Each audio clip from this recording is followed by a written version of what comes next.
Hello, readers by eyes and by ears. This is Mighty Chan, and welcome back to my YouTube channel.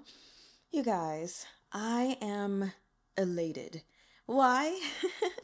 Because we've reached the final volume of Stars of Chaos, also known as Chapelang by Priest. This is volume 5. And we are in the final arc as well before we just get to the extras. So, one thing I just really want to say right off the bat, for those of you who have the book, whether the physical or ebook, but even those of you who don't, because you could easily just, Google this cover. Oh my gosh. This cover is absolutely beautiful. And one of the things I absolutely love is that the darkest dark and the lightest light are right next to each other. And that is Guyun being the lightest light of the photo. And Chang'e is the darkest dark. And your eye is just drawn immediately to them. And then they have these beautiful pink leaves around them from the tree. And it's just, and the lake beneath them. Okay, I'm sorry. We need to get going. Let's just go ahead and dig into the final arc. Arc 15, Endgame. Chapter 115, Turning the Tables. The face looks familiar. This was the conclusion Guyun offered after spending long minutes examining the woman-shaped object lying on the ground. The Black Iron Battalion had scoured every centimeter of the Wolf King's yurt. They found no rare beads, no pearls, no coral curling with metal filigree. The magnificent shell of his residence hid an impoverished interior. Jialai Yinghuo apparently hadn't spared himself before beginning to squeeze the nobility dry, a selfless and impartial lunatic. To Guyuan's immense disappointment, they found no hint of the goddess's fabled secret shamanic techniques. This was not wholly unexpected. It was the people of Great Liang who loved to write everything down on paper and collect it in books. The 18 tribes maintained many of their original traditions. Most of what they needed to record was carved in stone, etched on tortoise shells or animal skins, or simply passed down by oral tradition. Perhaps the shamanic techniques they were so desperate to find were inscribed only within Jialai's memory, and had now gone up in smoke with the rest of him. In the end, at Chen Qingshu's insistence, this peculiar statue was all they dragged back to the encampment on the northern border. What did Miss Chen say this thing was? Guyun asked his personal guard. A something idol? A soul idol, the guard replied. Watching Guyun brazenly poke the thing with a wooden stick, he couldn't resist cutting in. Sir, this statue looks rather sinister. Maybe it hosts some unclean spirit. Perhaps you should keep your distance. This soul idol was the size of an adult woman, but weighed only a dozen or so kilograms. When wiped clean, its face and skin were nigh indistinguishable from those of a living person, as if at any moment it might open its eyes and begin to speak. A closer examination revealed it wasn't covered in one complete human skin, but was a patchwork creation pieced together using the skin of numerous young men and women, which had been treated with some sort of shamanic technique to fuse the parts into a seamless whole. Wrapped smoothly around a wooden base carved into the shape of a person, the skin created a lifelike doll. The 18 tribes believed an idol like this could summon back the soul of a countryman who had died in foreign lands. The soul idol had been coated in a layer of grime earlier, but after washing it, it looked exactly like a real naked woman. Shen Yi found the sight of it incredibly improper, and sent someone to find a set of clothes for the thing to wear. Guyuan stared at the soul idol's closed eyes without speaking. He felt its face looked not unlike Chang'e's when he was younger. Stroking his chin in thought, he carded through his memories. Say, do you think this statue was meant to summon the late barbarian consort's soul? The personal guard was a superstitious man, afraid to even look at the thing. Sir, I think we should get it out of here. All this talk of gods and ghosts is giving me the creeps. It's all right. Guyuan took another look at the soul idol's face and remarked, Actually, she's quite good-looking. The guard thought Marshal Gu's mind had finally cracked under the fatigue of manning both the north and southern fronts. Before he could say any more, Chen Qingshu, who had gone to check on Shen Yi, rushed back inside. I remember. Gu Yuan gestured for her to continue. Chen Qingshu pulled a knife from who knew where, dropped to one knee, and sliced open the soul idol's chest before Gu Yuan and his superstitious guard's astonished eyes. Gu Yuan was speechless. His guard shuddered in fright and turned his face away, chanting, Amitabha Buddha. Gu Yuan shot a glance at him, then back at Chen Qingshu, cutting into the statue like a butcher carving up a cow, and passed his wooden stick to the trembling man. Use this to ward off evil spirits, he said kindly. Chen Qingshu shut out everything else as she channeled all her focus to the tip of her blade. The human skin was smooth and supple on the outside, the texture of well-tanned leather, and no flesh or blood lay beneath after it was cut open, splitting cleanly to both sides. Chen Qingshu maintained a precise pressure, just enough to slice through the skin without damaging the wood beneath. Gu Yuan watched idly at first. A moment later, he narrowed his eyes, then rolled up his sleeves and crouched down. Unhindered by any superstitious hesitation, he pulled aside the skin and ran careful fingers over the surface of the wood. The guard's face went green. Stumbling over an apology, he clutched his marshal's spirit-warding stick and bolted outside to stand watch at the door. Gu Yuan felt around for a moment. There are characters carved into the wood. Chen Qingshu had cut the figure open from head to toe. Now she switched to a smaller knife and scraped the skin free in delicate strokes, like she was peeling the shell from a raw egg, until the entire human-shaped wooden armature was exposed. Her hands stilled, and she finally responded. There are, but they're small and shallow. Only someone with an extraordinarily keen sense of touch could parse them. Most people would probably need some kind of tools to read them. Marshal, can you make anything of it? The Black Iron Battalion and the 18 tribes had been foes for generations, and many of the higher-ups within the Black Iron Battalion could read common words and phrases in the barbarian language. Gu Yuan felt around the statue's neck, speaking only after a long pause. They're all rather obscure terms. Steam and boil, something... Don't recognize that. The next one's a number. Oh, this seems to be something about sunlight. He looked up at Chen Qingshu, mystified. Why does this soul idol have some kind of strange recipe carved on it? Miss Chen, are you quite all right? He had never before seen such intense emotion on Chen Qingshu's face. Tears threatened to fall from her icy eyes. She picked up the statue with reverent hands, as if she had never seen a piece of wood in her life, and wiped the dust away with a silk handkerchief like she held a priceless treasure. To summon a spirit home from foreign lands, a soul idol forms a bridge between life and death. The most common method involves placing a deceased's personal belongings in the core of the wooden figure.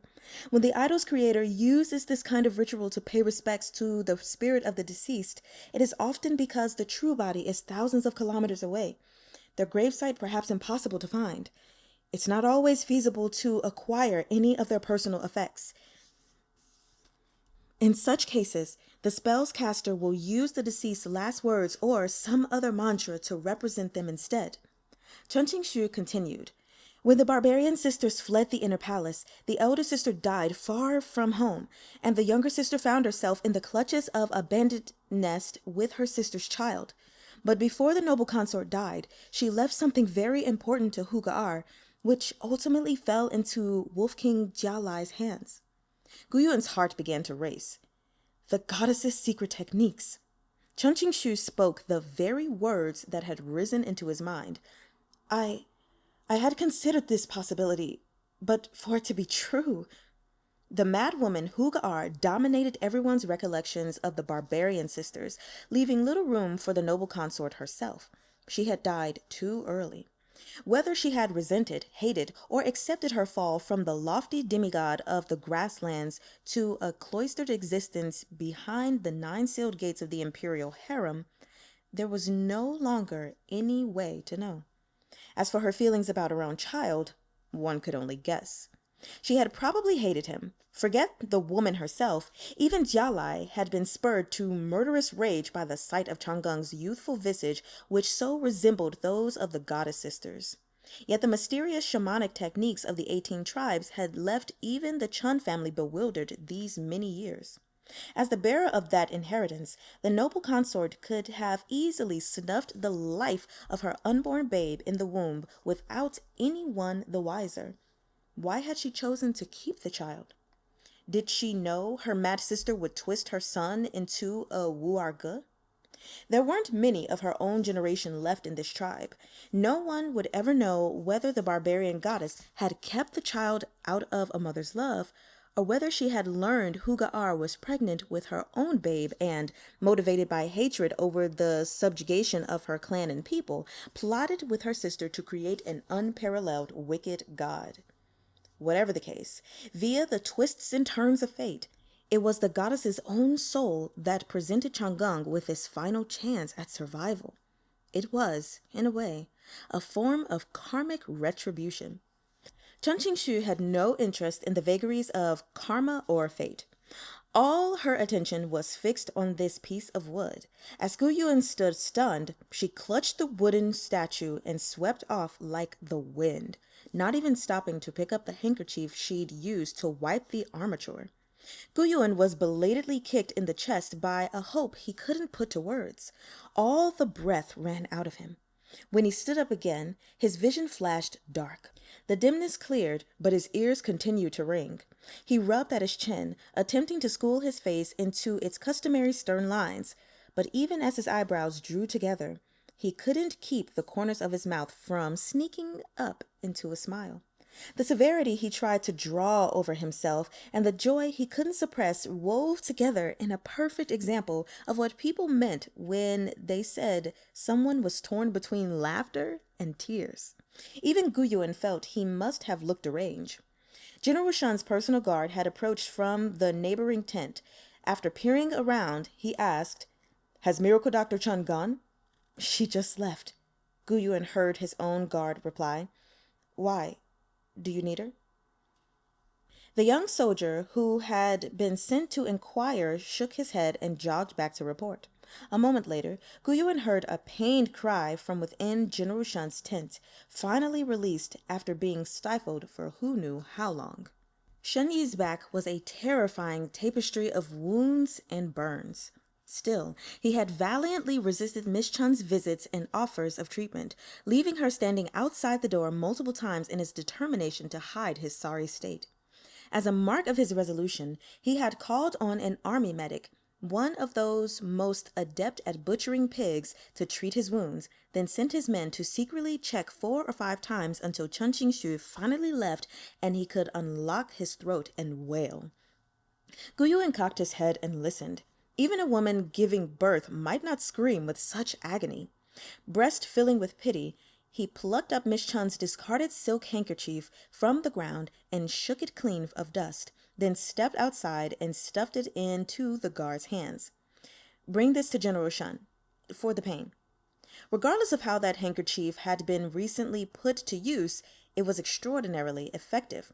Shen Yi's howls quieted as soon as it was delivered. After playing this black-hearted prank on his dearest friend, Gu Yuan stepped back inside the commander's tent, intending to reply to the pile of battlefield reports and letters from the local garrisons making a mound on his desk. But upon picking up his brush, he found himself struggling to clear his mind.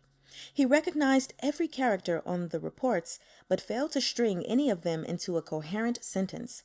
His mind wandered. First it was, what if that wooden thing only records the method and not the cure? Then it was, it makes no difference. As long as they know the mechanism that creates the wuarge, the Chun family will figure something out. After a pause, he muttered to himself, will I really have to go to the national temple and burn incense for those bald donkeys? Damn it all. A stream of random ponderings tumbled through his head, stretching without end. Yet, at the next moment, an indescribable burst of longing carved a bloody path through the tangled mess of his thoughts, leaping to the forefront of his mind. A drop of ink fell from the tip of Gu Yuan's brush, snapping him out of his reverie. He pushed the whole mess of military correspondence to the side. Resolving to steal a moment of private joy in the fleeting course of life, he pulled out a fresh piece of letter paper and shamelessly tended to personal affairs during work hours. In the 4th month of the year, a fragrant spring drew to a close in the Liangjiang region as endless rain boiled up from the river in damp plumes. Chang'eng had been in Jiangbei for over a month. He'd taken charge of making arrangements for old General Zhong's funeral, after which Fang Qin submitted a memorial recommending the long-gone emperor keep Prince Yan in the south to assist the imperial envoys in their negotiations with the far westerners. Although Prince Yan had officially stepped down from the stage of governance, Fang Qin still found his presence in the capital like a fishbone in the water. As it was said, a snake will slither up the stick that strikes it. When facing off against a political enemy, one should ensure one lands a single killing blow. But Prince Yan's resignation hadn't been a direct consequence of Fang Qin's machinations. In fact, nothing about that sequence of events had been under his control. Moreover, Prince Yan's status made him a tricky opponent. Aside from treason, few accusations would land him a death sentence. The best Fang Qin could do was find an excuse to keep him as far away as possible under the guise of assisting their envoys. Indeed, assist was the key word. Prince Yan was not to direct the proceedings. He had responsibilities but no authority. The official envoy would reap the credit for any successes, but any mishaps would open the door to accusing Prince Yan of wrongdoing. Unfortunately, the world did not move as people wished. The mishaps Fang Qin hoped for never materialized. Prince Yan took to the Jiangbei garrison like a fish to water, charming everyone he encountered there. He was charismatic to begin with, and twice now he had fought shoulder to shoulder with the garrison troops. The respect the troops had for old General Zhong and Gu Yuan further bolstered his position. The court envoy swiftly read between the lines. Upon arriving in Jiangbei, he took Prince Yan's lead in every particular. Gu Yuan was in constant contact via letter and appeared in person every fortnight or so.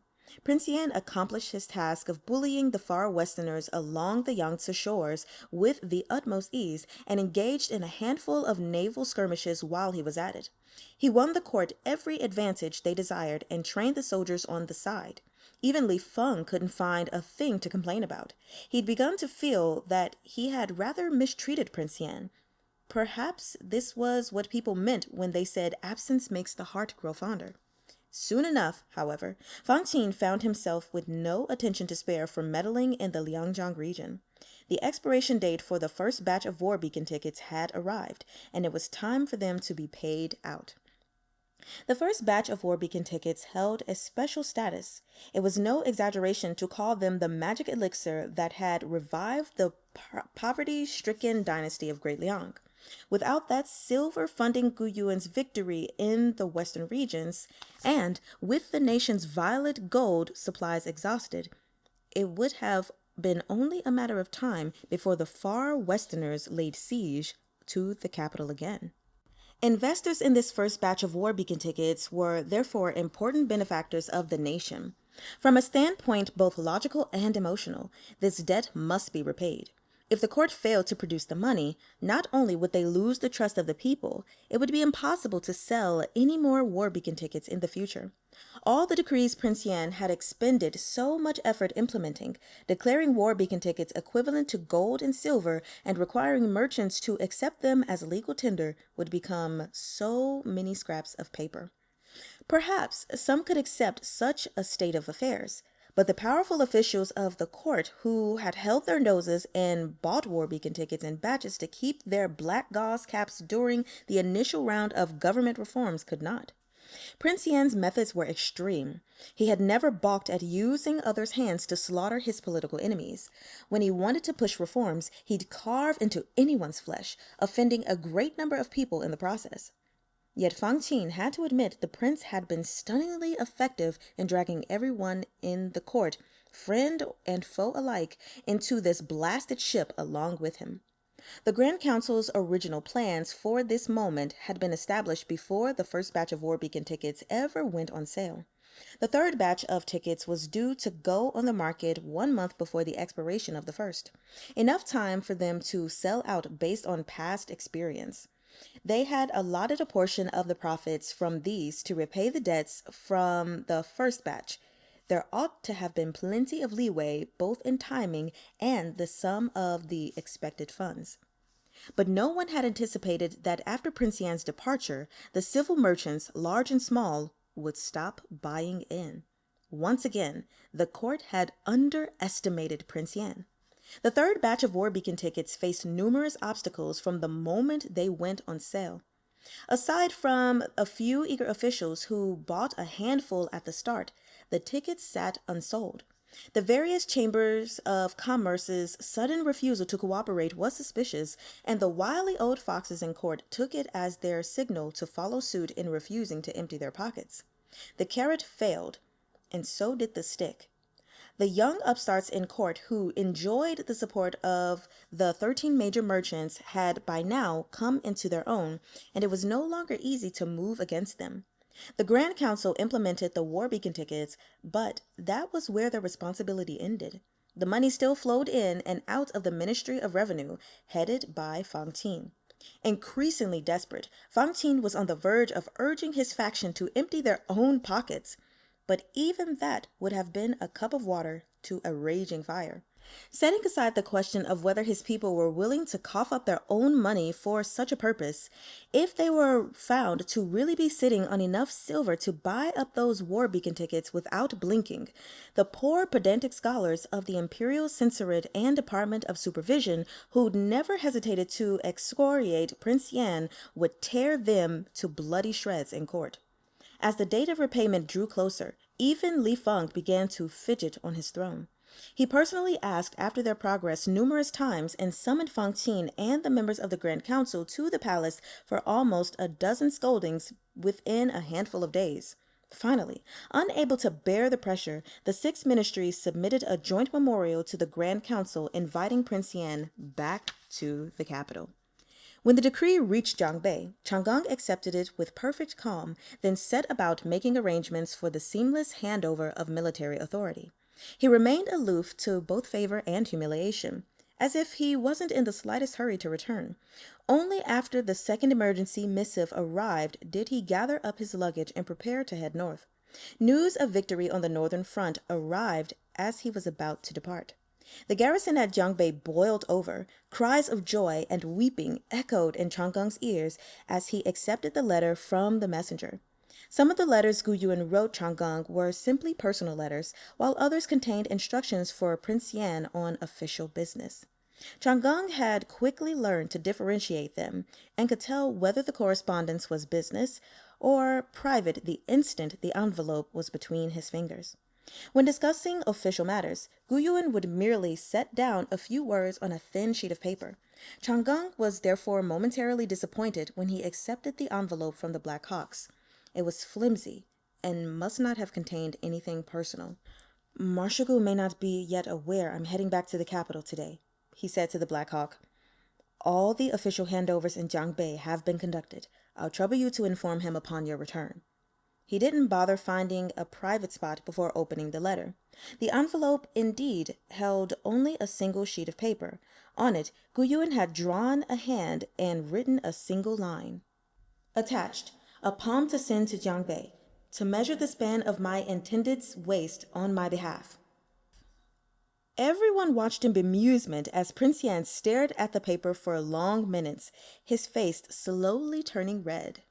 Chapter 116. A Furious Sprint. In the 9th year of Longan, Jialai Yinghuo passed away. The Tianlong Crown Prince inherited the Wolf King's throne and formally declared surrender on behalf of the 18 tribes. The new Wolf King was granted a noble title as the Prince of Great Liang and accepted the edict with a formal obeisance of 3 kneels and 9 kowtows. The vast and sparsely populated grasslands of the 18 tribes were folded into Great Liang's northernmost Shuobei province, and the Tianlong nobles who had joined in the surrender were placed under the jurisdiction of the Shuobei provincial government. The 18 tribes would no longer submit annual tribute to Great Liang and were instead included in the normal system of taxation. The government established a specialized department to mine their vast violet gold fields and manage the transport of the precious fuel. The entire nation of Great Liang broke out in celebration. Guyuan's first obligation was to report back to the capital. Cao Nyangzi would return with him while Shen Yi stayed behind in the north to oversee the handover. As for Chen Qingxu, she had copied the entirety of the goddess's secret techniques from the wooden figure and needed to take her time digesting them. She said her farewells, intending to head for the Chun family's estate.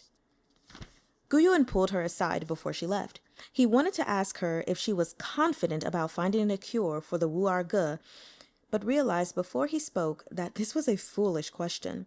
A reliable person like Chen Qingxu would never make overblown claims. At most, he could expect a curt, "I'll do my best." But he had nothing much to say besides. He gave her his earnest thanks and said, "It's all up to Miss Chen now." Chen Qingxu turned aside, refusing to accept his courtesies. In a rare show of loquacity, she said, "Xiao Cao helped me translate much of it over the past few days.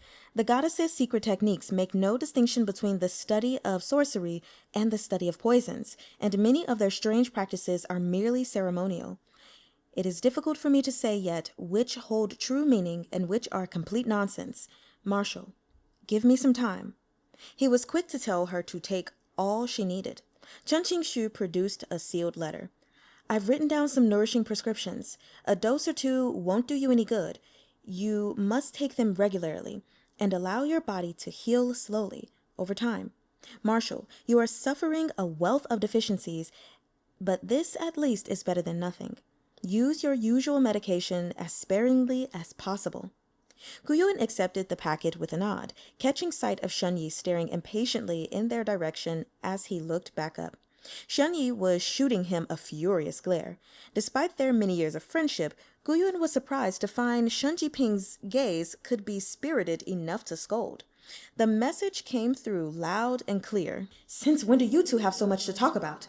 Guyuan rolled his eyes. "Staring daggers from the sidelines. Are you hoping a reticent lady like Miss Chun will strike up a conversation with you of her own accord? I swear, the amount of useless trash around here is reaching an unprecedented peak." After a heated exchange of glares, Shen Yi broke first and ambled over. He huffed at Guyuan. "Sir, it's time to go. You mustn't miss the time of your departure." He walked awkwardly toward Chen Qingxu. Guyuan had no desire to stay and watch Shen Yi dither like a man 3 feet couldn't kick a fart out of. He tapped his horsewhip once against Shen Yi's waist, then swung onto his horse and was off. By the time Guyuan reached the capital, news of his victory had spread through the city. Every street and alleyway was filled with crowds eager to catch a glimpse of the famed marshal of the Black Iron Battalion. But their effort was all for naught. The party making their way into the city from the northern camp consisted of a few civil officials who had accepted the tribe's surrender on behalf of the court, a representative of the Northern Border Defense Corps, a representative of the Central Plains Army, and some no-name assistant regional commander of the Black Iron Battalion. Guyuan had slipped home in an unassuming little carriage the night before and went straight to the palace for an audience with the emperor the following day. He had once loved parading himself through the streets as the people lining the road tossed enough fruit at him to fill a cart, winking at the prettiest girls until his eyelids hurt. Now, he found these things had lost their luster. For one thing, Jiannan had yet to be recovered. He wasn't shameless enough to cavort through the capital as if the war was won. But more than that, he found he had gradually lost interest in such antics, though he couldn't say exactly when or why. Perhaps he was getting tired, or perhaps he was getting old. As for Chang'eng, it seemed to be taking him forever to make his way north. Without him, Guyuan hadn't much to do in the Marquis estate aside from listening to his minor bird cussing people out. Yet neither did he dare kick back, stuff himself with good food, and pass out for 3 days straight to recover as a young man would. Guyuan no longer had this ability. If he really did unwind that tight coil in his heart, What awaited him was no rise in spirits, but severe illness. Thus, after showing up for roll call with Li Feng, he steadied himself to rush straight to Jiangbei. Master Feng Han arrived just as Gu Yuan was preparing to depart and started dragging him off without even sitting for a sip of tea. "Marshal, His Highness Prince Yan sent a letter. He told me I must show you something before you leave." "What? Has Master Feng Han built a giant sea monster of his own?" Gu Yuan laughed. Master Feng Han chuckled but refused to spoil the surprise. A few years ago, he had been a decrepit old man without a soul by his side to make his funeral arrangements when he passed. It must have been boredom that had aged him so. Though he now spent his every waking hour in the Lingshu Institute, his face glowed like an ancient tree in belated bloom. One might have thought he'd had a fortuitous encounter with some elegant and beautiful lady his own age. Gu Yuan followed him helplessly into his carriage, taking up the role of a tea-pouring servant to prevent Zhang Fenghan from perishing of dehydration as he launched into animated speech. "Master Fenghan grows more vigorous with age. It's truly a cause for envy." Zhang Fenghan deflected the praise and accepted the teacup, grizzled whiskers bouncing as he chuckled. "As long as the court has use for an old thing like me, my life is plenty exciting. Everyone thinks engines and armor are dirty, but I've loved them since I was young. I've made a name for myself in a field I love. Isn't that reason enough to rejoice?" Gu Yuan thought it over and conceded him the point. Unfortunately, it wasn't a perspective he could apply himself. Master Feng Han's fervor for engines and armor was understandable, and an official's love for their high status and generous salary was also human nature. But as for Gu Yuan, if he were to claim he loved waging war and slaughtering his enemies, that wasn't the sentiment of a sane or normal person. Yet he had chosen this path of his own volition. Why? Gu Yuan could hardly recall the reason. He remembered how he had hated the thought of going to the borderlands when he was younger. To do so meant leaving his playmates, seeing his scary father every day, and suffering poor food and worse lodgings. He had been pushed onto the battlefield as a teenager by his father's old subordinates, then gotten himself into a moderate amount of trouble in his very first skirmish, before what boyish passion he had could go to his head. Later on, he grew accustomed to days spent eating sand on the borders and enjoyed a few years of youthful arrogance, until Jialai revealed the truth behind the attack on the Black Iron Battalion all those years ago. At that point, any enthusiasm he'd harbored for expanding the borders of the nation had been well and truly extinguished. Now he spent every day merely fulfilling his duties. While the entire nation basked in the joy of victory on the northern front and the imminent recovery of Jiangnan, the commander of the four borders sat in a swaying carriage with a doddering old man, reflecting on his choices and finding himself at something of a loss. Thinking back on his life, whether it was those times he'd strutted through the streets, flushed with success and stealing the hearts of every beauty along the way, or the times he'd galloped gallantly across the land on iron hooves, looking down on all around him, they were but faded memories. What he'd recalled most vividly these days were the moments he'd thought of abandoning it all and throwing his responsibilities aside. "Marshal, we've arrived," Zhang Fenghan said, recalling him from his thoughts. In a blink, Gu Yuan tucked away those ancient memories and adopted an expectant look to please the old man. "Will you still not tell me what I'm here to see?" He'd hardly finished speaking when he felt a subtle tremor run through the floor of the carriage beneath his feet, as if something heavy had lumbered its way past. A chorus of shouts came from outside. Gu Yuan jumped down from the carriage and froze, confronted with the sight of a vast metal contraption. Could this be that steam locomotive? It was as if those schematics he had flipped through on that chilly night had come to life. The head of the enormous locomotive was cast with a lifelike relief of a herd of galloping horses, the leader's mane billowing gallantly in the wind as it reared up in a whinny. Behind it ran a chain of roomy compartments, the complicated mechanisms exposed on the side of each wheel dizzying to the eye. A layman like Guyuan couldn't begin to guess which were functional and which were merely decorative. We're still laying the tracks. This is only a short section used for test runs. Master Feng Han was so excited, sweat was beading on the tip of his nose. Guchun! Where did Guchun go? A small, round face popped out from the window behind the cast metal horses. Hey, Shifu! Marquis! Show the marshal how our locomotive runs, Zhang Fenghan bellowed. Guchun stuck his neck out and yelled back, On it! He darted back inside the car. A young Lingshu scholar waved a pair of flags around with the bouncing agility of a monkey, and the steam locomotive slowly came to life. A whiff of that crisp violet gold fragrance only Guyuan could detect floated over from the trail of steam billowing from the engine's chimney. Unhindered by its long tail of carriages, the locomotive steadily moved faster and faster until it disappeared from sight. The maniacal Lingshu scholars around him began to whoop and shout again. Zhang Fenghan had to raise his voice to maintain order. Quiet, quiet! Can't you unmannered fools show some dignity in front of the Marquis of Anding? No one paid him any mind. Zhang Fenghan turned to Guyuan in defeat. My apologies, Marshal. They've been like this for days. They start screaming every time the locomotive runs and won't calm down no matter what I say. He sighed. Truth be told, Master Du bought the schematics for this thing at an exorbitant price using the far western connections. Whether or not these people were involved in the invasion of our borders, I do not know. But they're sly foxes, the lot of them.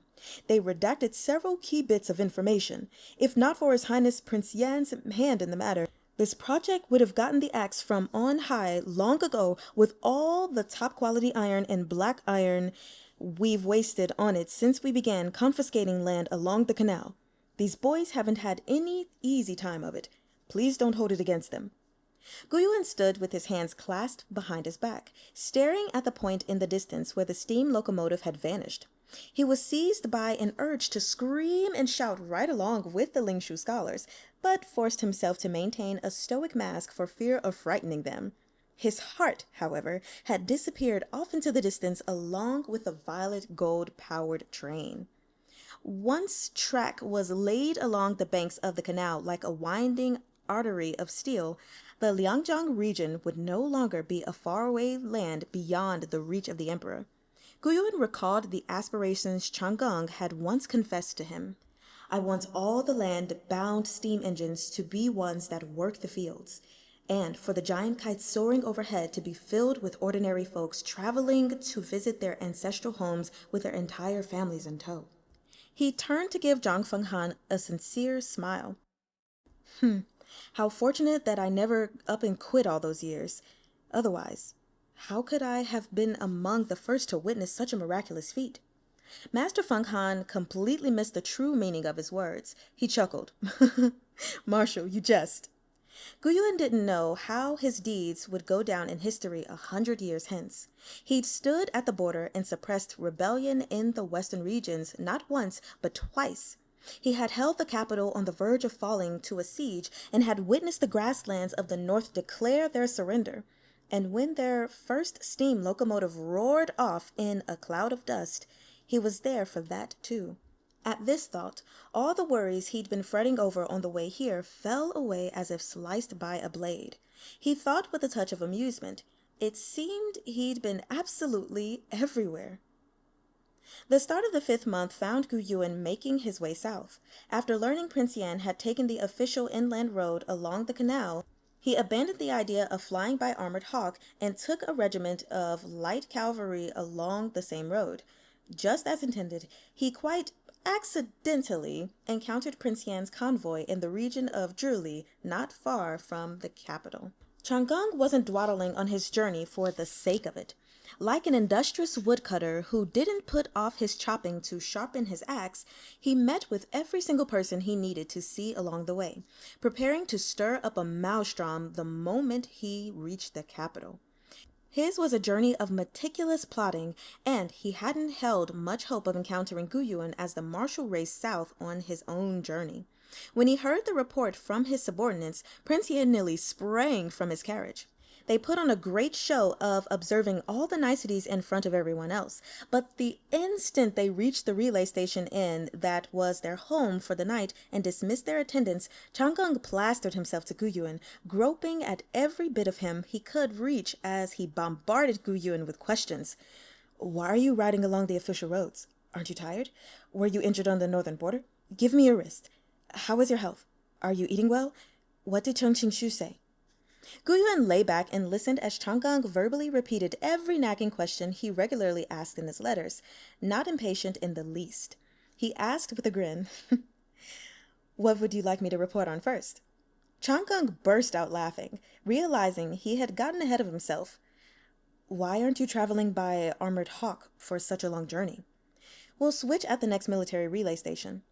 Changang started as he caught the implication of Guyuan's statement. He looked up in shock.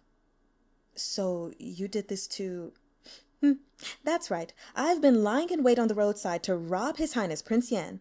Guyuan bracketed Changgang's body with his arms as he leaned over him and rested his chin on Changgang's shoulder. If you wish to pass, you'll have to pay the price, he drawled. Throat bobbing.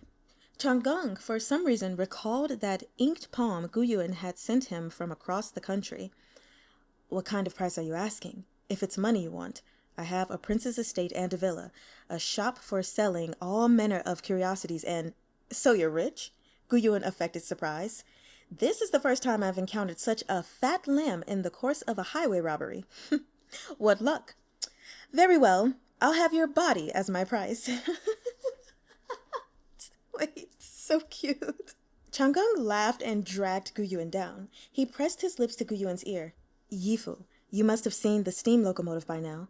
What about all those things you promised me? Guyuan promptly backed down. Look at this mouth of mine. I misspoke. Let me try again. Young lad, you'd better take out your wallet. I haven't any cash. Changang pouted into his ear. My man took it all to spend on pleasure and drink. Can't I sell myself to make up for it? After his months in the Liangjiang garrison, Changgang's accent had almost fully assimilated to the mellow local dialect. Who knew where he had picked up those soft and misty tones? But as the words, my man, poured into Guyuan's ear with their dragging tail, a shiver ran down his spine. He was utterly helpless against such charms, and could only give his beloved everything he wanted, allowing his godson to perform every kind of insurrection against him. They had only this one rushed night together. The morning would see them packing their bags to head off in opposite directions, one to the north and one to the south, like they were changing shifts. Prince Yan officially returned to court and once again took up his position as head of the Grand Council. Fang Qin had quietly prepared 2 memorials to the emperor. If Prince Yan failed to resolve the trouble with the war beacon tickets, he would accuse Prince Yan of bringing disaster upon the nation and its people. His plan to promote the war beacon tickets had been criminally short-sighted, the direct cause of their current predicament. If Fang Qin pushed it, he might even be able to repeal Prince Yan's reforms in governance and return this swamp of a court with all its vile inhabitants to its original state. On the contrary, if those major merchants who had refused to budge at the Ministry of Revenue's request suddenly acquiesced after Prince Yan's appearance and brought them through this disaster, there was also quite a lot Fang Qin could say. Hadn't Prince Yan always labeled himself an upright and unyielding person who never joined factions or sought allegiances? Fang Qin had known the prince conspired with Du Wanquan and his associates since long ago, but had never managed to drum up any solid evidence against him. This was the perfect opportunity to drag them out for a reckoning. An illustrious prince of the first rank, plotting to hand the reins of the nation to these grasping, power-hungry merchants. Merchants who, it was widely known, had sailed overseas on numerous occasions and maintained connections with far westerners even now. What, one might very well ask, was the prince planning? Fang Qin had made complete and thorough preparations. This time, Prince Yan would stand no chance of extricating himself. And whenever he brushed shoulders with Prince Yan in court, and they nodded at each other in acknowledgement, Fang Qin could tell Prince Yan wasn't planning to spare him either. Chapter 117. layer upon layer. In the time Prince Yan had been gone, the conflict between the young upstarts and the old aristocrats had crystallized. One side fancied themselves noble and aloof, while the other rode the peak of a meteoric rise. The two were at odds on a fundamental level. At times, the gulf between scholars, farmers, craftsmen, and merchants, the primary social classes of the nation, was even wider than that between the barbarians of the 18 tribes and the people of Great Liang. The noble families passed their wealth down through the generations, and all that accumulated plenty of resources. Few were the clans who did not boast sprawling manors or vast tracts of land. After the price of grain plummeted during the Yuanhe era, many noble families quietly began to engage in commerce to supplement their income and fund their social activities. What started as sneaky under-the-table dealings before the time of Emperor Wu had since become accepted as common practice. On the one hand, the increase in nobles dipping their hands into commerce had set the stage for merchants, previously viewed as the lowest tier of society, to set foot in the hallowed halls of politics. But on the other, it dealt constant harm to the civilian merchants who lacked the advantage of status. Since the time of the founding emperor, Great Liang's laws had prohibited nobles and officials from competing with civilians for profit. Once a merchant held an official government rank, they were no longer a mere merchant. Even if they didn't bully others outright, there were sure to be some malefactors who used such power to their advantage, yet this prohibition hadn't been enforced in years. In short, the grudge between the old noble families and the new upstarts had been fermenting for far longer than the span of a single reign. The upstarts who had found their way onto the stage were like underdogs finally having their day in the sun. Only one side could come out on top in the end, so the old noble families would try to beat them back with all their might, adding new insult atop old injury. They had managed to hold their noses and work in concert when the nation was under threat. But now that the barbarians had bowed their heads and they had a hand free in Jiangnan, now that the war was no longer such a pressing concern, the labor pains from the birth of this new court made themselves known. Prince Yan had no time to settle back into his role before he was swept up in a savage free-for-all in the first grand assembly he attended. Starting from the major question of whether or not to abolish the war beacon tickets, they argued their way to the many shortcomings of the new government reforms, then circled back around to attack the Canal Commission. The debate raged from the rights of princes to the rights of civilians, from regulations on civil merchants to precedents set by their ancestors. Eventually, the flames of this verbal war spread all the way to the military. From a discussion about the regional garrison's spending, the conversation ran like a wild horse bucking against its reins toward the question of whether or not they ought to keep fighting over Jiangnan at all. Fang Qin and his faction had hit upon Prince Yan's weakness. If they hadn't poured enormous expenses into the war over the past few years, leaving the treasury screaming poverty, Prince Yan would never have had a chance to prioritize opportunities for profit and throw the court into its current state of disarray. One noble official stepped forward to stir up trouble. "Your Majesty, now that the 18 tribes have surrendered, a bounty of violet gold will fill our stores and coffers. We are slowly recovering our strength within our borders. We oughtn't wage a new war for the next 3 or 5 years. The terms of peace the far westerners have offered seem sincere. As long as they retreat from the Yangtze River and surrender the territory they have occupied, opening a harbor for the far westerners along the shores of the East Sea is an acceptable compromise. We can achieve peace for the common people of Jiangnan and build a hub for overseas trade at the same time. Why shouldn't we agree? Marshal Gu has found fault with the foreigners' every gesture and insisted on adding countless extra conditions. Nothing will please him." A member of Prince Yan's faction spoke up in opposition. "Why should we hand over a single square meter of the fertile land along the East Sea to a troop of far western monkeys? Are we incapable of operating our own harbors? Have we no merchant ships and traders of our own to fill them? You would give the land of our ancestors to the far westerners just like that. Our court truly has no one more generous than you." This time, Fang Qing personally entered the fray. He avoided making any thorny implications about betraying the nation or colluding with foreign forces and calmly stated, "The far westerners sailed here from across the sea. The bulk of the supplies their army requires must be shipped from thousands of kilometers away, and their soldiers are tired and far from home. As this subject sees it, we needn't treat them as a major threat to our borders.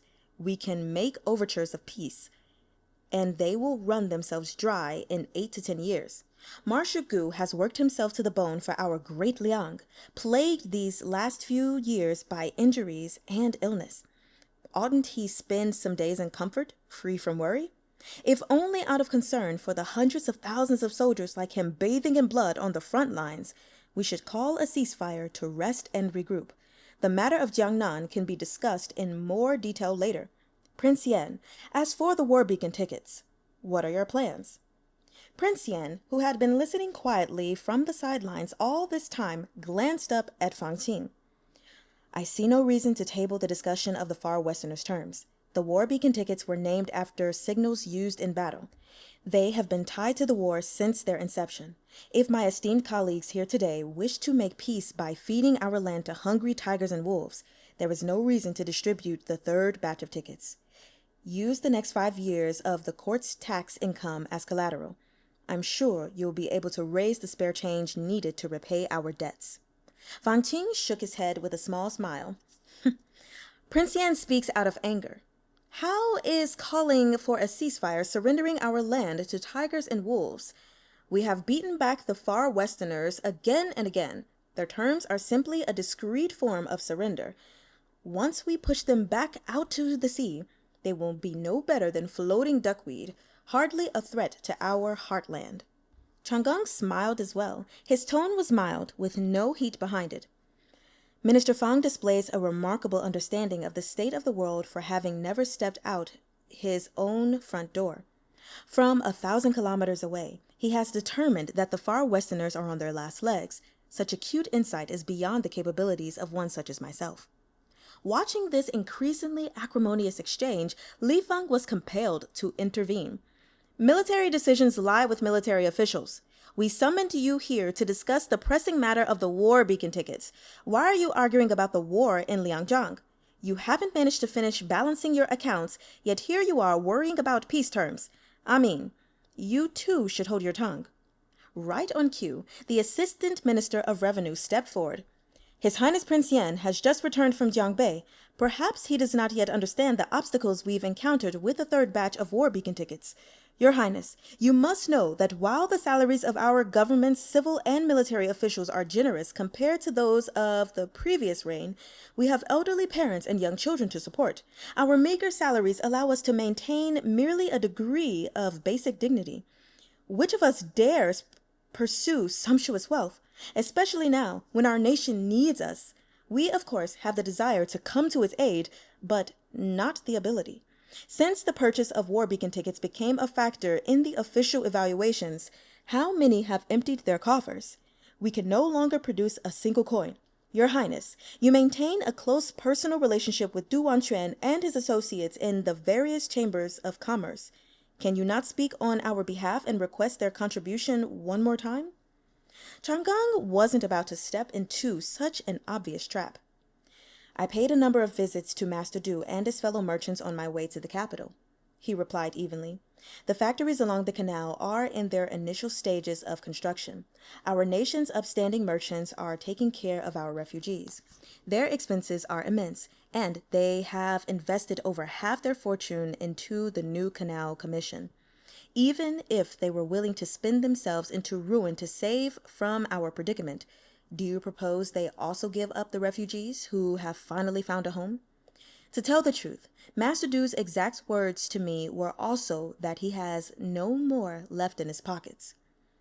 "Your Highness," Fang Qing said, dogged, "did this possibly really not occur to you when you first prompted the war beacon tickets with such full-throated support?" Chang'an leveled him with a cool look. "Minister Fang, I spoke quite clearly back then. We would first borrow the money, and when the period of 2 years was up and the national treasury caught its breath, we would arrange our finances to pay off our debts. If we were still struggling at that point, we could sell a third batch of war beacon tickets to resolve the most pressing deficit. Back when we were calculating this income stream to the National Treasury, Minister Fang was already the head of the Ministry of Revenue. You had no objections then, yet now you stand here interrogating me. In that case, I have a question for Minister Fang as well. Where has all the money coming into the Ministry of Revenue gone? Why are we short by so much? Fang Qin finally lost his temper. Every transaction is recorded in our ledgers. If Prince Yan has suspicions, I urge you to examine them yourself. That's right. Chang'eng plastered a fake smile on his face. Our esteemed colleagues in the Ministry of Revenue could never be so incompetent as to forget how to balance an account book. Then perhaps Minister Fang was briefly possessed and made an error in his calculations? That's enough! Li Feng snapped. Fang Qin hurriedly voiced his apologies. Chang'eng dipped a shallow bow and stepped mullishly off to the side. He mostly kept silent at court assemblies, letting his subordinates speak on his behalf, and rarely got into these kinds of direct altercations. Fang Qin couldn't resist shooting him a look. Something wasn't right. Prince Yan must have some plan to handle the awkward situation the war beacon tickets had created. Why would he rather bicker in front of the emperor than produce it? What sort of setup was this? The Grand Assembly unhappily adjourned. Li Feng bade Prince Yan stay, and he walked behind Li Feng in silence as they left the main hall.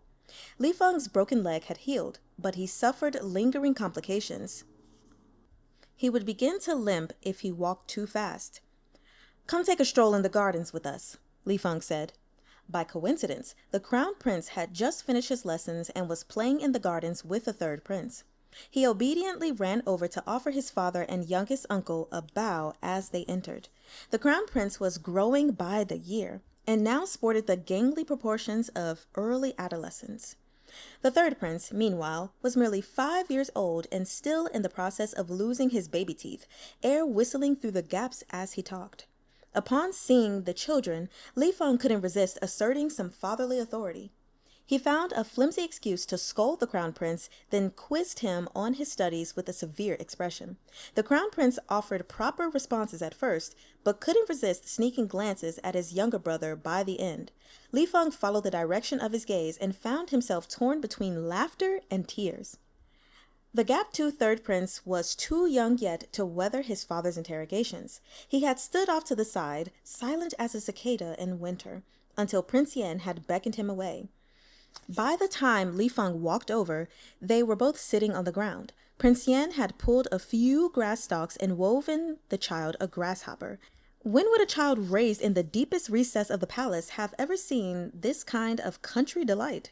The third prince's eyes were round as saucers as he stared at it. Before long, the little boy had a straw grasshopper in his left hand and a straw katydid in his right. So overjoyed, he forgot to hide his missing front tooth as he laughed aloud. Infatuation with trifles destroys the will, Li Feng scolded. He shot Chang'eng a glare, then dismissed the two children despite their obvious reluctance. Li Feng watched from afar as the third prince raised himself onto his tiptoes and pressed a straw katydid on his brother's palm. The Crown Prince took the child's newly freed hand, and the two of them briefly looked like a pair of brothers from any ordinary family, the eldest leading the younger. The Crown Prince was warm and gentle in temperament, much like his grandfather. Li Feng felt a rare surge of sentiment. Then he turned back to Chang'eng. His expression had unconsciously softened. After all this time, do you still not wish to marry? Chang'eng's smile dimmed. Li Feng sighed. What if Dage takes responsibility and selects a child from the clan for you to adopt? You should have someone to perform filial duties and care for you in your later years. Rubbing his grass-stained fingers together, Chang'eng looked in the direction the third prince had gone off in. Some emotion seemed to cross his face, but after the moment had passed, he repeated his refusal. Thank you, brother, but there's no need. Any child you raise will inherit a title in the future. They'll be a commandery prince at a minimum, without a single achievement to their name. With such prospects as these, what parent wouldn't be willing? Li Feng asked. You needn't worry whether it would be immoral to take someone's child. Chang'eng suddenly bowed very low. Your Majesty, This subject wishes to follow in the footsteps of the Lord of Shang. I have no intentions of dragging any children or grandchildren down with me. The corner of Li Feng's eye twitched. He turned to look at him in silence. Chang'an remained stubbornly bent at the waist. He was young and strong, yet looked somehow desolate. This subject wishes to follow in the footsteps of the Lord of Shang. To reform the law and push for change at any cost, to be hated and scorned by the world, and drawn and quartered in the public market, to become the spent ash of coals used to fuel the fire of a new era. Li Feng dismissed the palace attendants. No one knew what the Li brothers spoke about in the garden that day from noon until dusk, when Prince Yan finally left the palace. All that remained were those stalks of grass that had been picked clean to make straw bugs, baldly minding their own business. The next day, Jiang Chong received a note with instructions from Prince Yan. Don't let the Marquis of Anding return to the capital. The fighting can stop, but he must stay in Liangjiang. The rains of Jiangnan could be terribly cruel. Just a few days ago, the heat had made it impossible to sleep at night. But after a sudden downpour, the air became so humid the damp could burrow into a man's bones. Mr. Zhao wiped his face as he climbed the iron stairs extending out from the frightful hull of the far western sea monster. On the landing above stood an old man with a shock of white hair, his back to Mr. Zhao. He was leaning over something, his waist curled like a burnt strip of bamboo. Mr. Zhao cleared his throat. Your Holiness, what brings you here so late? Sleep abandons the aged. The Pope beckoned him over. Come, take a look at this. A field scope was mounted atop the sea monster, not one of those little gadgets that could be attached to the bridge of one's nose, but a device over a meter in length, cast of copper and secured to the floor of the ship with a triangular base. The copper barrel was carved with rings and rings of complex inscriptions in the far western alphabet. This field scope provided a truly vast field of vision, bringing objects hundreds of kilometers away into clear focus. With the aid of this instrument, the Pope could peer into Great Liang's territory, even from atop the great sea monster in the East Sea.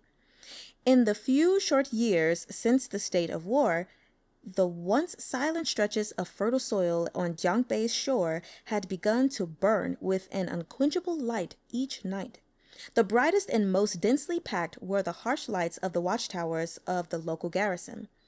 The ones farther back were gentler, the lights of the night guards in the newly constructed factories.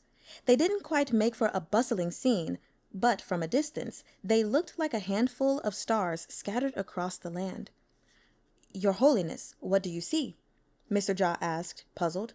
Has the enemy made any unusual moves? The enemy is always making unusual moves, the Pope said softly. Our leaders in the Holy Empire let their own greed lead them here, and now they're placing unfounded hopes on the peace talks. We've lost the first mover's advantage and have retreated again and again. Our flagship has withdrawn into the open sea, and Great Liang will likely attempt to cut our supply line soon. Who knows what we'll do when it comes to that? Did we not have a strategy in mind when we retreated to the coast? Mr. Jia asked. The islands of Dongying can serve as a base for resupplying, and our ships can take a longer sea route. The Great Liang folk may have copied our more agile tiger sharks, but their fleet is still not suited to combat in open water. The Dongying people are like a pack of wild wolves. When you hold the upper hand, they'll come begging for scraps of carrion without a moment's hesitation. But as soon as you lose your advantage, don't expect them to keep their loyalty. The Pope sighed. Besides, are you so certain Great Liang is ill-suited for combat on the high seas? A few years ago, they didn't even have a proper navy, and now look at them. How can you hinge your victory on the precondition of your enemy's weakness? Mr. Jia fell silent a moment. But, Your Holiness, the holy emissary... That is exactly why I summoned you. The Pope produced a letter from his pockets. His hand trembled like a leaf in autumn, but his expression was hard, without a hint of its usual compassion. A letter from the homeland. See for yourself. Mr. Jia snatched it, a look of shock coming across his face. Can this be true? The Pope's voice was a low rumble. There's a sea change in the Holy Empire. The liberal faction had violently ousted their conservative peers, toppling the delicate political balance once and for all. They had conscripted tens of thousands of men from vassal states to march on the Holy Empire in revolt, fomenting a riot and dethroning the king. The rebels had sent more than 30 members of the old nobility to their death, including the heir apparent, and raised a pathetic little distant relative of the late king onto the throne. It took a few days for the royalists to make their belated response. The new king wore his crown for scarcely a full week before he, too, was forced off the throne. The political future of the Holy Empire was murky as a swamp. Anything could happen. The holy emissary, loyal to the late king, was now powerless, while the royalists were furiously attempting to ingratiate themselves with the church that the late king had neglected over half his life. At least for now, the powers at home wouldn't be causing them any trouble. Mr. Jia was a keen man. He instantly grasped the crux of this new situation. The Pope whipped around, staring at him with hawk-like eyes. This is an opportunity. Do you understand? Mr. Jia lowered his voice to a charged whisper. The holy emissary. The Pope inclined his head minutely. His tone was amiable, yet his mild words hit a freezing cold. He is the holy emissary no longer. Mr. Jia sucked in a breath, rubbing his hands together beneath his richly embroidered sleeves. I'll prepare right away. Jia. The Pope folded his wizened hands inside his sleeves as he braced himself against the night breeze. If we let this opportunity slip, we may not see another. The beast that is Great Liang has already awoken. Mr. Jia looked back toward the distant shore. Recalling the lantern light he had seen, his heart trembled, and he left in a hurry. That night, unbeknownst to the people of Great Liang, the storm winds of revolt tore through the far western army. When the holy emissary received the news from his homeland, it took less than an incense stick's time for him to decide to flee. No one could accuse him of being slow to act. Unfortunately, he had no idea the message had been intercepted before it reached him. It also took less than an incense stick's time for him and his fleeing troops to be secretly captured by the Pope's personal guard, who had long been lying in wait. Mr. Jia executed the holy emissary and his men on the spot. He sent the man's ship on its way, as if he had simply departed after a job well done. Then he carefully suppressed any news of the turmoil inside the Holy Empire. Within the quiet harbor occupied the far westerners, ordinary soldiers went on their ordinary patrols, knowing only that the holy emissary had been summoned back to the homeland, and that they took orders from only one master yet again. The Pope continued to concede in their negotiations with Great Liang. On the surface, they retreated step by step until the day of the autumn equinox in the 9th year of Longan, when a batch of military supplies from overseas sailed into the far western harbor.